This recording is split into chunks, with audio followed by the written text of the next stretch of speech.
20장은 에스겔이 또 한 번 계시를 받습니다. 계시를 받는 날짜가 기록되어 있어요. 에스겔이 첫 번째는 30세가 되었던 때 4월 5일 날 그발 강가에서 기도하고 있을 때 하늘이 열리고 먹구름 뒤에 은빛 광채 영광의 보좌의 환상을 보면서 에스겔서가 시작이 됩니다. 그리고 또 1년 후에 6년 6월 5일 날 8장에 보면 또 한 번 하나님께서 계시를 주시고 환상을 주십니다. 그리고 오늘 20장 1절 어제 말씀인데 어제 우리가 간증을 듣느라 어제 우린 말씀을 나누지 못했지만 우리 20장 1절을 보면 일곱째 해 다섯째 달 열째 날에 그러니까 7년 그리고 5월 10일 날 세 번째 하나님의 계시가 1년마다 한 번씩 이제 하나님께 환상과 계시를 통해서 하나님 말씀을 해 주십니다. 이때도 이스라엘 장로들 몇 사람이 여호와께 물으려고 에스겔을 찾아왔어요. 이미 벌써 3년 이상 계속 예언 활동을 하고 또 기이한 행적으로 말씀을 전하면서 이제 모든 사람이 에스겔이 선지자됨을 알고 그래서 지도자들이 에스겔에게 찾아와서 앞으로 우리가 어떻게 되겠습니까? 우리가 살 길을 좀 알려주십시오. 그렇게 물으러 오셨을 때 너희가 내게 묻는 것을 내가 조금인들 용납하겠느냐? 그러면서 오히려 구원에 대한 말씀이 아니라 너희가 왜 망해야 되는지, 왜 심판을 받아야 되는지에 대해서 역사를 회고합니다.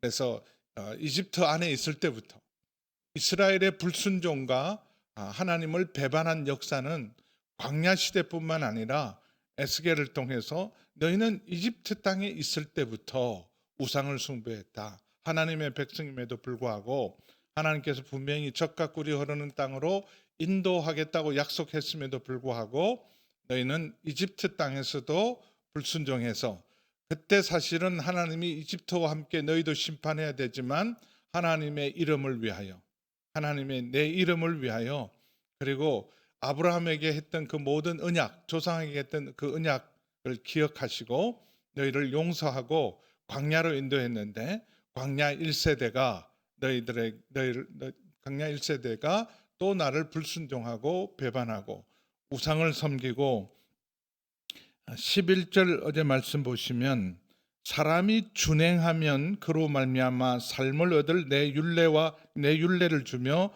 내 규례를 알게 했다. 하나님이 신의 산에서 십계명을 주시고 또 하나님의 백성으로 살아갈 수 있는 법을 가르쳐 주셨습니다. 그래서 그 레위기죠. 그래서 출애굽해서 신의 산에서 십계명과 함께 하나님의 백성으로 거룩한 삶을 살아갈 수 있는 새로운 말씀, 법을 주셨는데 그걸 지키면 삶을 얻는다. 사람이 떡으로 사는 것이 아니라 하나님의 입에서 나온 말씀으로 산다. 근데 또 하나님께서 우리를 거룩하게 하시는 분, 구별된 삶을 살게 하시고 의롭게 하시는 여호와인 줄을 알고 안식일을 주었다. 광야 시대에도 안식일을 지키게 했어요.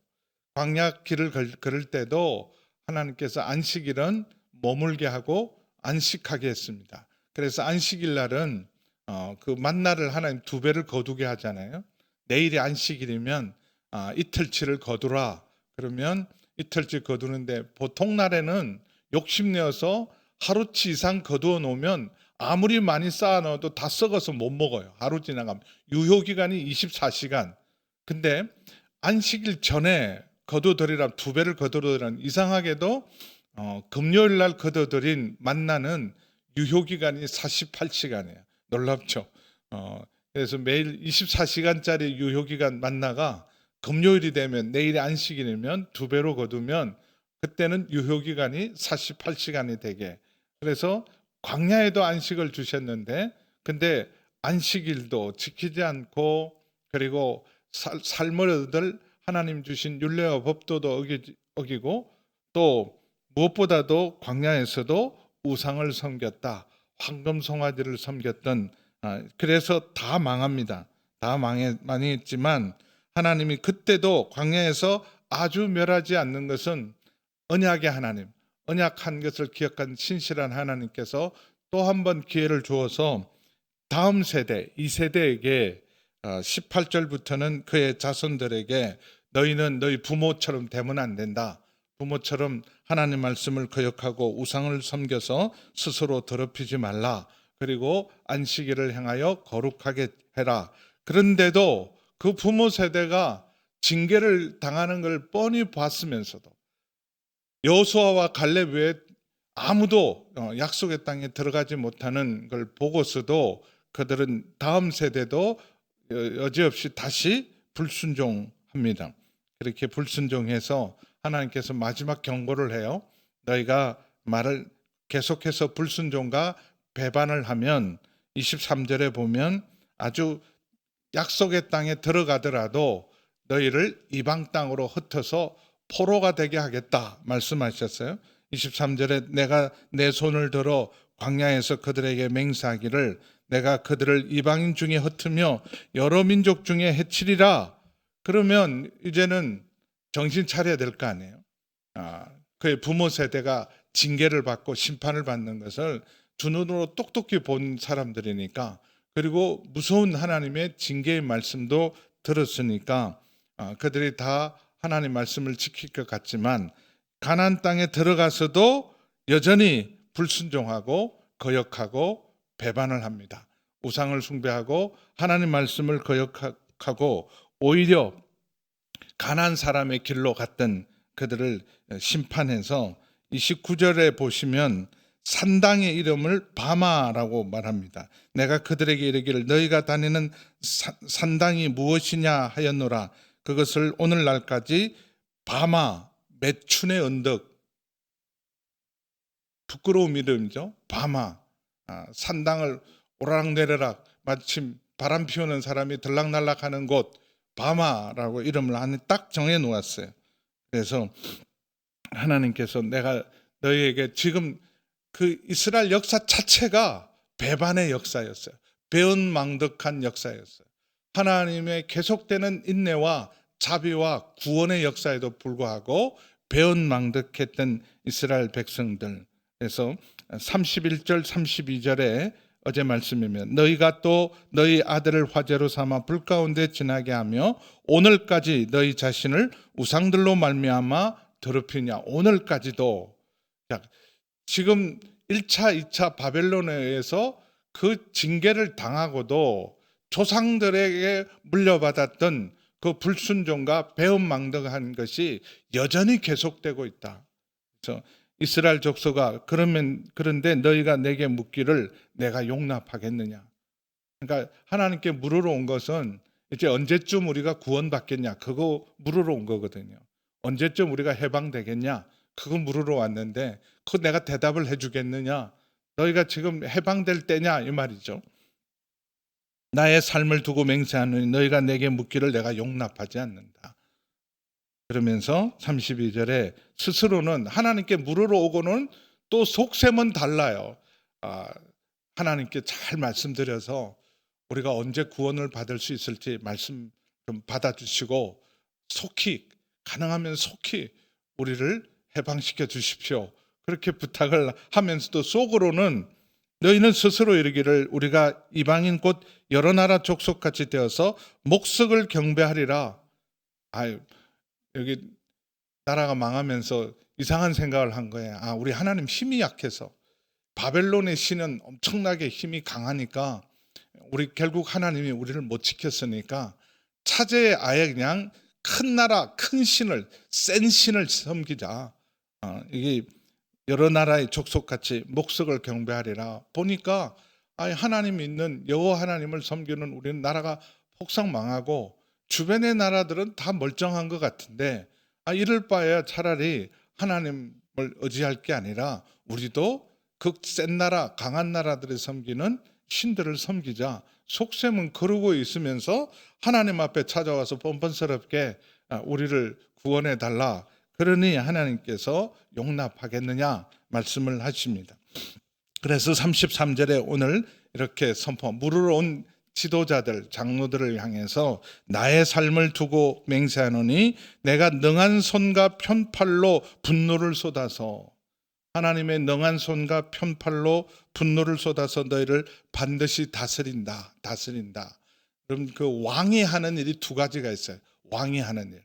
왕이 다스리는 가장 대표적인 것이 재판하는 거예요. 심판. 권선징악을 하는 거죠. 선한 일은 사람들에게 상을 주고 이걸 잘 본받으라.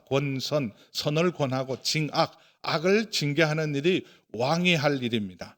그래서 재판하는 일, 권선징악을 해서 사회 정의를 바로 세우는 일, 이게 왕이 하는 구원, 내가 너희를 다스릴. 또 하나는 자기 백성을 지키고 보호하고 구원하는 일이죠. 전쟁과 그래서 외침으로부터 나라와 국민들의 재산과 생명을 지켜내는 일, 이게 왕이 해야 될 일들입니다.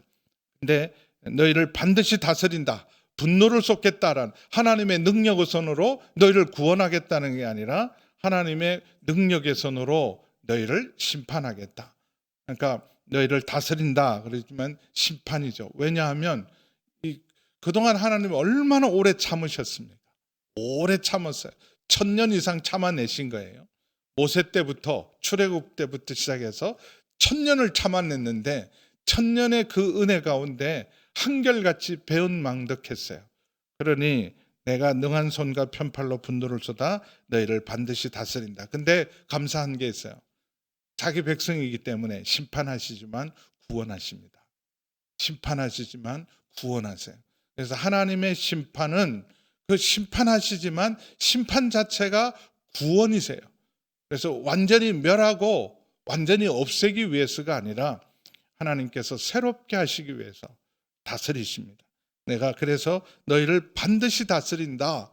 하나님 살아계십니다. 그래서 이 세상의 주권자가 누구인지, 이집트 신도, 이집트 왕도 아니고 바벨론 신도, 바벨론 왕도 아니고 우리 여호와 하나님이 다스리신다. 다스리는 것을, 반드시 다스리는 것을 순종할 때뿐만 아니라 이스라엘 백성이 불순종할 때도 여전히 하나님 살아계시구나.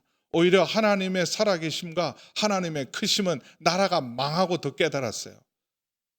하나님은 그냥 이스라엘만 지키고 보호하는 지역식 전도, 이스라엘 땅만 관리하시는 그 정도 하나님인 줄 알았는데 나라가 망하면서 바벨론 포로로 잡혀갔는데, 그럼 느부갓네살이 그리고 다리오 왕이 이런 그 다니엘을 통해서 동일하게 고백하잖아요.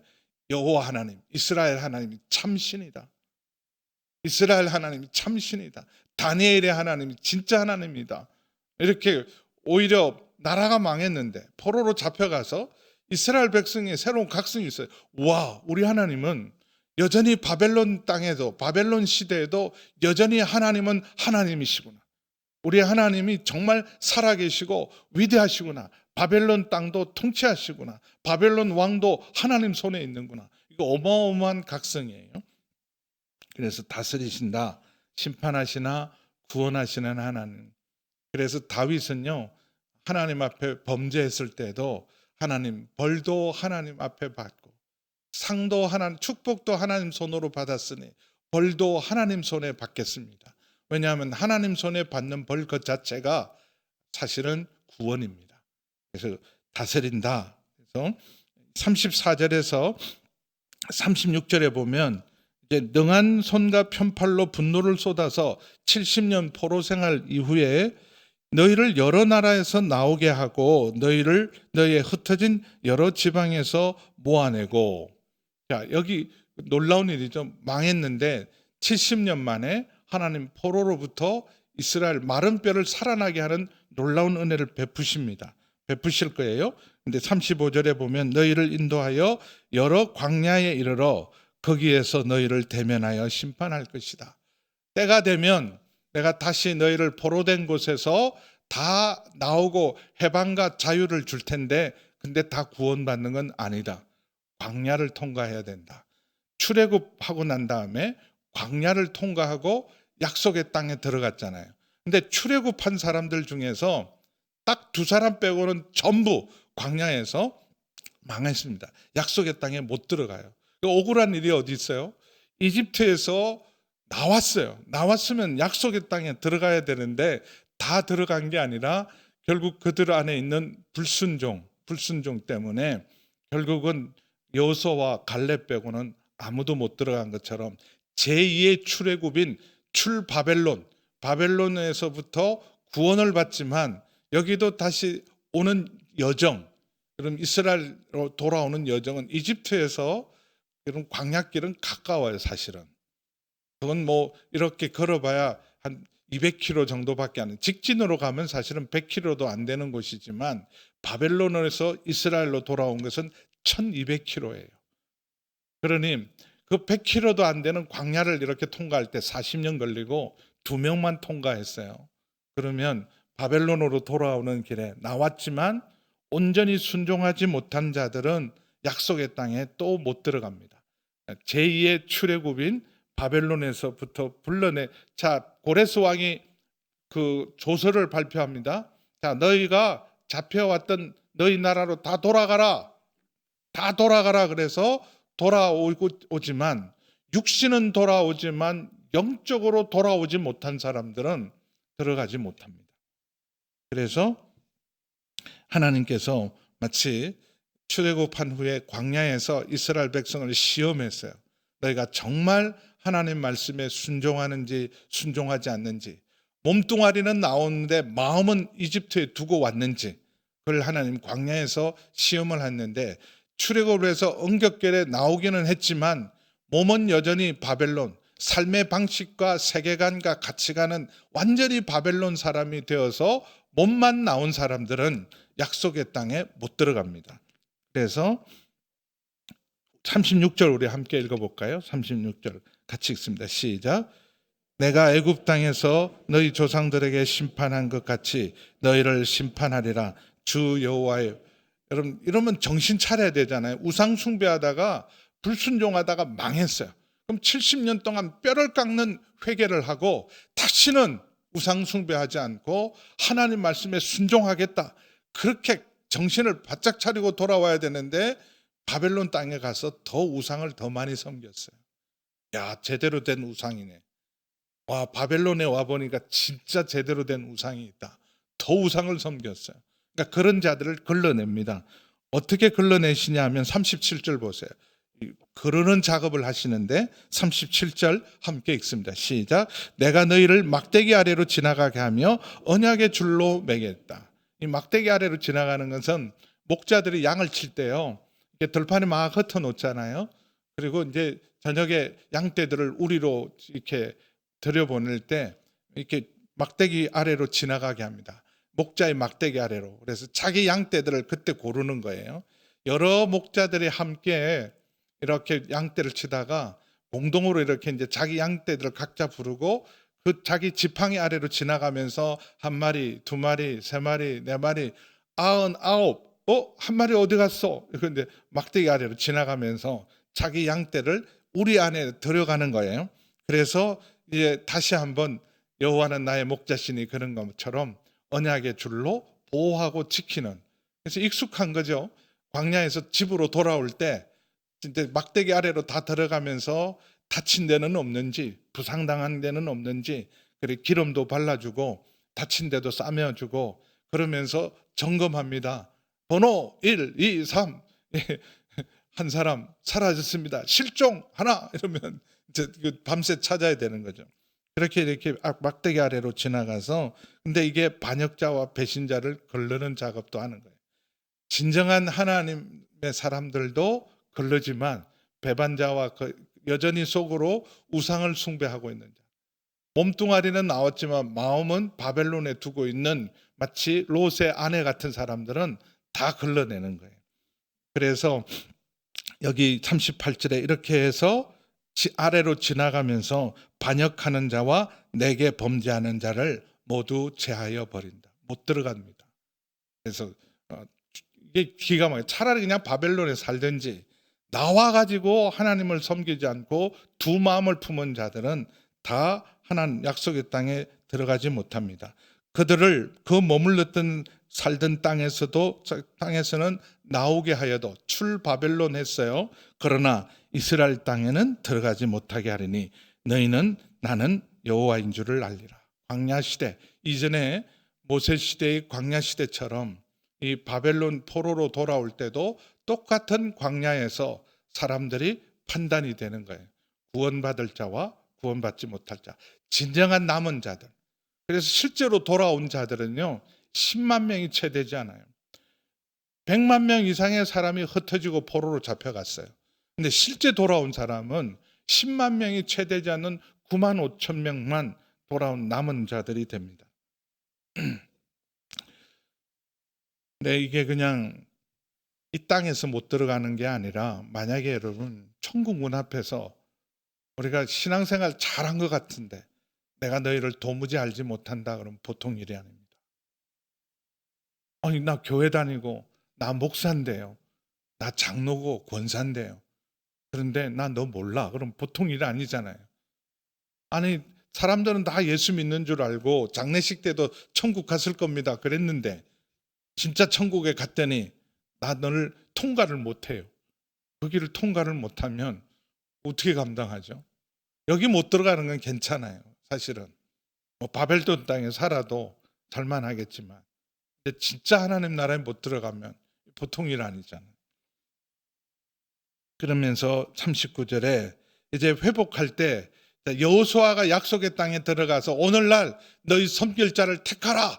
지금이라도 만약에 하나님을 섬기는 것이 너희가 못당하고 불안하면 너희가 저 강 건너편 바벨론에서 섬겼던 신이든지 아니면 이집트 땅이나 가나안 땅의 신들을 너희가 택하라. 나와 우리 집은 여호와만 섬기겠다. 그런 것처럼 39절에 자 회복해 나올 때 그때 주 여호와께서 이같이 말씀하셨느니라. 이스라엘 족속아 너희가 내 말을 듣지 아니하려거든 각각 가서 각각 그 우상을 섬겨라.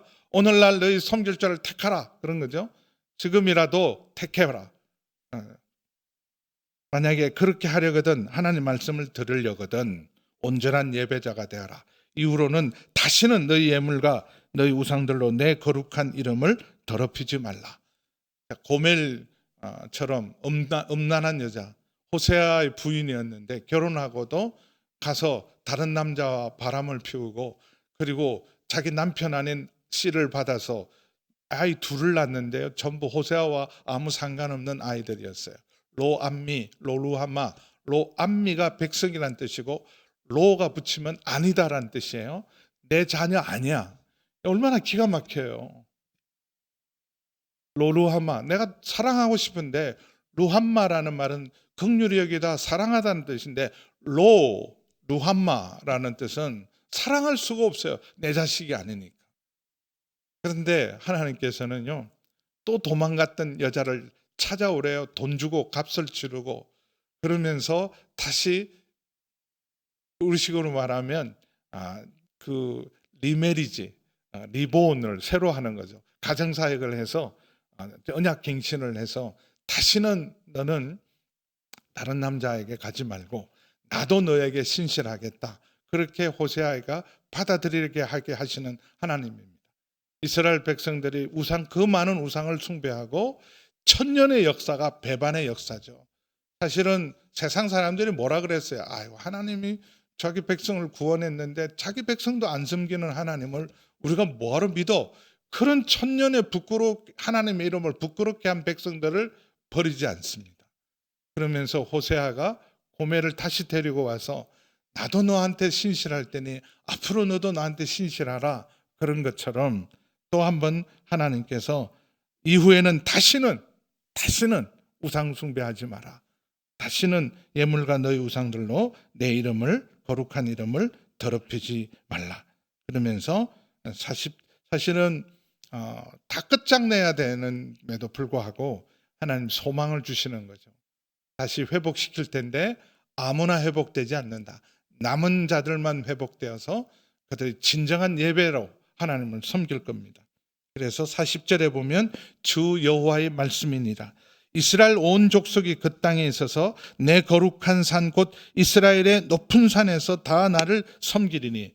이스라엘 높은 산은 예루살렘입니다. 거기서 내가 그들을 기쁘게 받을지라. 거기에서 너희 예물과 너희가 드리는 첫 열매와 너희 모든 성물을 요구하리라. 뭐 하나님이 헌금 내라, 예물 드려라 이렇게 막 요구하시나? 그게 감사한 일이에요. 아무리 여러분 천천의 수양이나 만만의 강수를 갖다 바쳐도 하나님 문 닫아라, 오히려 역겹다, 안 받는다. 가인의 재물을 안 받습니다. 내가 요구한다는 말은 나는 이제 친히 너희 하나님이 되어서 너희는 내 백성이다. 내가 너희를 지키고 보호하고 인도하고 축복하겠다. 그러니 너희는 내게 예물을 드려라. 감사한 일이에요. 언약관계의 회복이에요. 내가 41절에 내가 너희를 인도하여 여러 나라 가운데서 나오게 하고 너희가 흩어진 여러 민족 가운데서 모아낼 때 그때 너희를 부끄럽다 하지 않겠다. 아유 정말 창피해서 부끄럽다. 그 낯짝을 들고 오냐. 그래 받기는 받지만 너 집구석에 밖에서 나오지도 마라. 그렇게 우리를 부끄럽게 받지 않아. 너를 향기롭게 받고, 탕자가 돌아왔을 때 야야 동네 사람 볼까 두려우니까 너 저기 낮에 들어오지 마. 저 숨었다가 한밤에 아무도 없을 때 집구석에 들어와서 꼼짝없이 뒷방에 있어. 어디라고 낯짝을 들고 오냐. 부끄럽고 창피하게. 그렇게 받지 않아요. 잔치를 벌립니다. 온 동네 사람에게 오히려 홍보하고 광고해. 내 아들이 돌아왔다. 내 아들이 다 돌아왔다. 그러니까 형님은 창피해 죽는 거죠. 아니 아버지 부끄러운 줄도 모르냐고. 뭐 이렇게 자랑할 일이 있다고. 무슨 대학 입시 합격을 한 것도 아닌데 저 가산을 탕제하고 창교와 먹어버린 아이가 돌아왔는데 뭐가 좋다고 저러시나. 근데 아버지는 춤을 추고 잔치를 베풀고 아들로 받아요. 하나님의 마음입니다. 그럼 향기로 받으시겠대요. 냄새난다, 역겹다, 꼴보기도 싫다 그러지 않았어요. 향기로 받겠다. 할렐루야. 여러분 회개하고 나오는 심령을 하나님은 귀히 여기십니다. 절대로 멸시하지 않아요. 우리는 용서했다 그러면서 잊어버리지도 않고, 여러분 지난날의 허물의 꼬리표를 잘 떼주지 않지만 하나님은 회개하고 돌아오는 모든 영혼을 마치 한 번도 죄를 짓지 않은 것처럼 향기롭게 받으십니다. 내가 또 너희로 말미암아 내 거룩함을 여러 나라의 목전에서 나타낼 것이며, 그래서 42절 43절 이 하나님의 은혜가 사람들로 하여금 온전히 회개하게 만듭니다. 42절 43절 함께 읽습니다. 시작. 내 손을 들어 너희 조상들의 주기로 맹세한 땅인 곧 이스라엘 땅으로 너희를 인도하여 드릴 때 너희는 내가 여호와인 줄을 알고 거기에서 너희의 길과 스스로 더럽힌 모든 행위를 기억하고 이미 행한 모든 악으로 말미암아 스스로 미워하리라. 스스로 미워하리라. 이게 진정한 회개죠. 여러분 죄를 미워해야 죄로부터 온전히 돌이킬 수 있어요. 너무 좋은데, 여러분 음란하고 바람 피는 게 너무 좋은데 끊어지겠어요? 부인 앞에서 당신 다시는 바람 필 거야 말 거야? 안 피지. 그게 자기가 스스로 생각해도 너무 부끄럽고 그것이 자기가 생각해 너무 미워야 돌아서죠. 너무 그립고 좋으면 못 끊습니다. 그런데 하나님의 그 회복하게 하는 놀라운 은혜로 말미암아 스스로 미워하리라. 스스로 미워해서 온전한 회개와 자복이 일어나서, 그래서 이스라엘 족속과 내가 너희 악한 일과 더러운 행위대로 하면 이미 끝장이 나도 여러 번 끝장이 났었어요. 지난 1000년의 역사 가운데 아예 출애굽도 못했을 거고 광야에서 끝장나야 되고 이미 약속의 땅에서 다 끝장내야 되는데 하나님께서 또 한 번 마른 뼈와 같은 이스라엘 백성을 회복시키셔서 자기 백성으로 삼을 때 내 이름을 위하여 행한다. 하나님의 영광과 하나님의 이름을 위하여 행하면서 하나님은 하나님이시다. 하나님은 은혜로우시고 노하기를 더디하시고 자비와 긍휼의 하나님이시다. 우리 하나님 같은 분은 없다. 그렇게 고백하게 할 것입니다. 그래서 나중에 사람들이 돌아올 때 우리가 망해도 골백번 망해야 되는데 하나님이 다시 우리를 회복시키니까 꿈꾸는 것 같았다. 하나님께서 시온을 회복시키실 때 우리가 꿈꾸는 것 같았다. 시편 126편에 이렇게 말하죠. 모든 것이 하나님의 은혜였다. 그렇게 고백을 합니다. 그리고 난 45절에서 49절까지는 뜬금없이 다시 불의 심판이 시작되는데 사실은 이거는 챕터가 달라집니다. 그래서 여기 45절부터는 다음 우리 21장과 연결되는 이 불의 심판 칼의 노래는 같이 예루살렘을 향한 심판입니다. 소망이 비춰지고 회복시켜 주겠다. 그러지만 반드시 예루살렘과 너희는 심판하신다. 물으러 온 너에게 마지막에 소망은 주지만 그러나 지금은 심판의 날이다 알려주는 게 45절에서 49절입니다. 오늘 이 시간 우리 하나님 앞에 기도할 때 여러분 사실은 우리가 배은망덕한 삶을 살았던 정말 죄인 중에 죄인입니다. 어쩔 수 없는 죄인이죠. 그 많은 은혜를 받고도 한 번도 사랑받지 못했던 것처럼 은혜 받지 못한 것처럼 어려움이 오고 시험이 오면 또 원망하고 불평하고 그리고 넘어진 자리에 또 넘어지고 짓던 죄를 반복해서 짓고 여전히 교만하고 여전히 무례하고 그럼에도 불구하고 하나님께서 하나님 크신 은혜로 하나님의 은혜죠. 돌이키는 것도 하나님의 은혜입니다. 오늘도 주님의 말씀이 다림줄이 되어서 내 막대기 아래로 통과하는 자가 진정한 내 양이다. 내 양은 내 음성을 듣고 주님을 따르는 주님의 온전한 양이 되게 하여 주시옵소서. 오늘날 너희 섬길 자를 택하란 여호수아의 목소리 앞에서 새해 에스겔을 통해서 하나님 어떤 경우에도 주를 배반하지 않고 주님만 섬기겠습니다. 어떤 환난과 시험이 올지라도 온전한 예배자로 주님을 배반하지 않고 우상의 길을 떠나고 주님만 섬기는 저희들 되게 하여 주시옵소서. 그래서 하나님 아버지 주님 회개하고 돌이킨 우리 심령을 주님이 향기롭게 받으시는 주님 앞에 아버지 하나님 오늘도 하나님 감사함으로 하나님 앞에 나가는 저희 모두가 되게 하여 주옵소서. 우리 주의 이름을 부르고 함께 기도하며 나갑니다. 주여 아버지 하나님 주님 오늘도 주님 말씀 앞에 저희 섭니다. 아버지 하나님 그 많은 은혜를 받고도 아버지 하나님 마치 은혜 받지 못한 것처럼 그 많은 사랑을 받고도 사랑받지 못한 것처럼 아버지 하나님 때로는 원망하고 불평하고 아버지 하나님 여전히 넘어졌던 자리에 또 넘어지고 하나님 아버지 악인의 꾀를 쫓고 하나님 죄인의 길에 서고 오만한 자리에 앉을 때가 얼마나 많은지요. 아버지 하나님 이제 하나님 아버지 주님의 음성을 듣고 아버지 하나님 선한 목자 되신 주님만을 따르게 하여 주옵소서. 내 양은 내 음성을 듣고 나를 따른다고 말씀하셨습니다. 주의 지팡이와 막대기가 우리를 안위하시고 인도하셔서 아버지 하나님 저희 안에 있는 모든 헛된 것들을 버리게 하여 주시고 아버지 하나님 세상을 사랑하고 하나님 기뻐하지 않는 그 모든 것들을 다 내려놓고 온전히 아버지 하나님 주님만을 섬기게 하여 주옵소서. 하나님 새해 하나님 아버지 새로운 결단으로 주 앞에 나갑니다. 오늘날 너희 섬길자를 택하라는 여호와의 음성이 다시 한번 듣게 하여 주셔서 아버지 나와 우리 집은 여호와만 섬기겠다는 결단이 있게 하여 주셔서 아버지 하나님 앞에 하나님 날마다 더 가까이 나아가 주님 앞에 향기로운 사람 그리스도의 향기를 전하는 하나님의 사람들 되게 하여 주옵소서. 이제는 우리 주 예수 그리스도의 은혜와 우리 하나님 아버지의 그 크신 사랑하심과 성령 하나님의 거룩하신 교통하심의 역사가 여호수아가 도전한 것처럼 어떤 상황에도 오직 나와 우리 집은 여호와만 섬기겠습니다. 우리 방주교회는 어떤 상황에도 하나님만 섬기고 예배하겠습니다. 결단하는 새벽을 깨우는 우리 모든 성도님들과 기도의 제목과 우리 환우들 위해 우리 모든 선교사님들을 위해 함께 하시기를 간절히 축원하옵나이다. 아멘.